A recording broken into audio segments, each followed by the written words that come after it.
North Paravur saint Paul's LP സ്കൂളിലെ പൂർവ്വ വിദ്യാർത്ഥികളുടെ സംഗമം നടത്തി. PTA പ്രസിഡന്റ് വിനോദ് ബേബിയുടെ അധ്യക്ഷതയിൽ ചേർന്ന യോഗത്തിൽ നഗരസഭാ വൈസ് ചെയർമാൻ MJ രാജു ഉദ്ഘാടനം നിർവഹിച്ചു. Reverend father doctor Jose Puthiyadath അനുഗ്രഹ പ്രഭാഷണം നടത്തി. Headmistress sister Reetha, Bisny George, Mini G Nair തുടങ്ങിയവർ സംസാരിച്ചു. കൊച്ചുവർക്കി കാഞ്ഞിരക്കാട്ട്, ഡോക്ടർ ജോസഫ് തച്ചിൽ എന്നിവരെയും 75 വയസ്സിന് മുകളിൽ പ്രായമുള്ള മറ്റ് പൂർവ്വ വിദ്യാർത്ഥികളെയും ആദരിച്ചു. പൂർവ്വ വിദ്യാർത്ഥികൾക്കൊപ്പം തങ്ങളുടെ പ്രിയപ്പെട്ട പഴയ അധ്യാപകരും ഇന്ന് കുറച്ചു പേരൊക്കെ ഉണ്ട്, കുറച്ചു പേർക്ക് ശാരീരികമായ ബുദ്ധിമുട്ടുകളുണ്ട് എന്ന് പറഞ്ഞുവെങ്കിലും അതിനെല്ലാം മാറ്റിവെച്ചുകൊണ്ട് കുറച്ച് അധ്യാപകരും ഇന്ന് നമ്മളോടൊപ്പം ഉണ്ട്. ഈ അവസരത്തിൽ OMV കുറിപ്പിന്റെ വരികളാണ് എനിക്ക് ഓർമ്മ വരുന്നത്. ഒരു വട്ടം കൂടി നോർമകൾ മേയുന്ന വിദ്യാലയ തിരുമുറ്റത്തേക്ക് എത്തുവാൻ മോഹം. എൻ്റെ ജീവിതത്തിൽ പല മീറ്റിങ്ങുകൾ കൂടിയിട്ടുണ്ടെങ്കിലും ഇതുപോലെ ഒരു പൂർവ്വ വിദ്യാർത്ഥി സംഗമം ആദ്യമായിട്ടാണ് ഞാൻ കൂടുന്നത്. ഒത്തിരിയേറെ മീറ്റിങ്ങുകൾ സംബന്ധിച്ചിട്ട് ഇവിടെ വന്നപ്പോൾ വേറിട്ട ഒരു അനുഭവമാണ് എനിക്ക് തോന്നുന്നത്.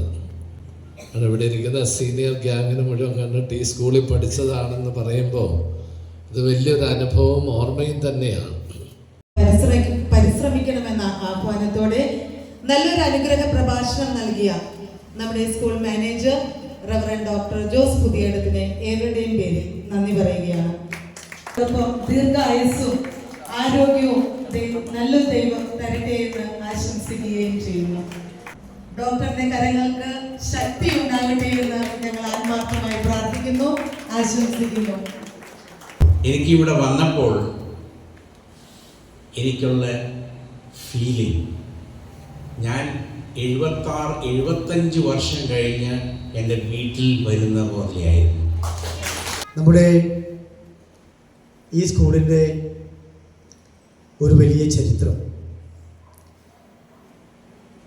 നമ്മുടെ പ്രിൻസ് തച്ചിൽ ഞങ്ങൾ പുറത്തുനിന്ന് കുശലം പറയുമ്പോൾ ചോദിച്ചു, രാജു എങ്ങനെയാണ് ഒരു 5 വർഷക്കാലം പഠിച്ചിട്ട് ഈ സ്കൂളിൽ നിന്ന് പോകാൻ? തൊട്ടപ്പുറത്താണ് പ്രിൻസിൻ്റെ വീട്, തൊട്ടപ്പുറത്താണ് എൻ്റെ വീടെങ്കിലും സ്കൂളിൽ നിന്ന് പോകാൻ മനസ്സനുവദിക്കുമായിരുന്നില്ല.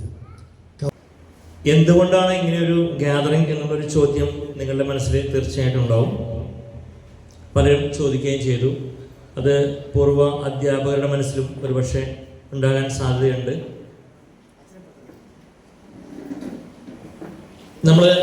നമ്മുടെ ഒരു കലണ്ടർ നോക്കുകയാണെങ്കിൽ BC AD എന്ന് പറഞ്ഞ് രണ്ടായിട്ട് തിരിക്കുന്നതായിട്ട് കാണാനായിട്ട് പറ്റും. അതിനെ പ്രധാനമായിട്ടും ഒരു വ്യക്തിയെ ആശ്രയിച്ചത് തിരിക്കപ്പെടുന്നു എന്ന് പറഞ്ഞ പോലെ നമ്മുടെ സ്കൂളിൻ്റെ ചരിത്രവും 2025 എന്ന് പറയുന്ന വർഷവുമായി ബന്ധപ്പെട്ട് പഴയ കാലഘട്ടം, പുതിയൊരു കാലഘട്ടം എന്ന് വിഭജിക്കേണ്ട സമയം അതിക്രമിച്ചിരിക്കുന്നു എന്നാണ് ഞങ്ങൾക്ക് തോന്നുന്നത്.